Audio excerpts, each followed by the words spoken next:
was diagnosed with primary progressive multiple sclerosis in 2017. I had a relatively healthy life. Once I was recovering from childbirth, my body wasn't recovering. And so then that started going to the doctors to find out what it wasn't. Why can't I walk right? Why am I falling? Why are these strange things happening? And so my general practitioner sent me to a neurologist who did the MRI that showed the lesions.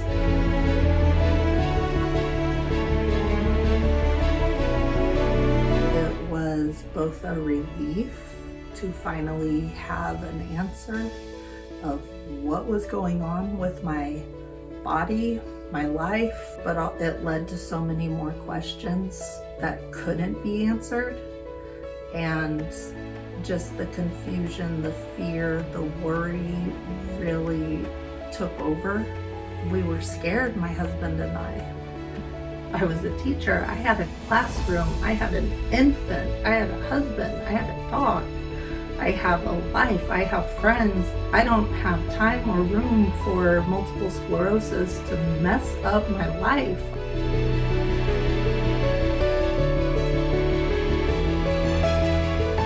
When someone first gets diagnosed with MS, it can be very scary because there are a lot of unknowns. So when someone first Googles or starts to research MS, they can get overwhelmed by all the different ways in which their life could possibly change and by losses that they might face.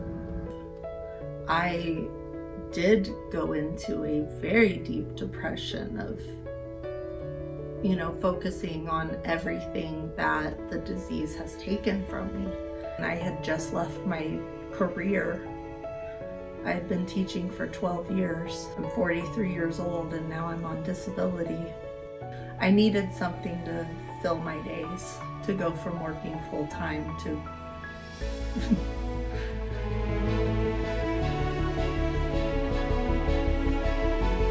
The great thing about the MS Achievement Center is that our members don't have to be scared about the journey they're facing. Whatever changes come their way, they will not have to go about it alone. Chances are there's someone that's been through the exact same thing that can walk them through it, problem solve, and give them emotional support. The value of Christina coming to the MSAC each week, she gets to have weekly talk time, weekly time to touch base with licensed professionals, occupational therapy, physical therapy, social work, who can help her navigate the changing symptoms that she's having. And we can provide resources and support, ideas about equipment. Sometimes there's this idea that a piece of equipment, using a walker or switching from a manual wheelchair to a power chair or whatever it is, that the equipment closes somebody's world in. The reality of equipment for somebody with MS is that it can open up their world.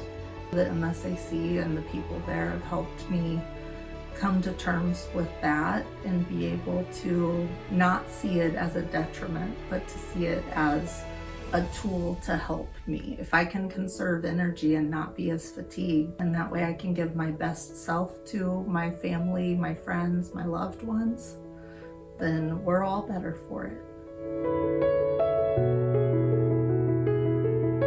To be able to have the resources through the MSAC has just been immeasurable to me and others that are like me, going through this confusing journey with no idea what we're doing, having somebody to hold our hand along the way and to be there to be able to guide us in different directions, to know that each week if I have a question, I can ask the staff.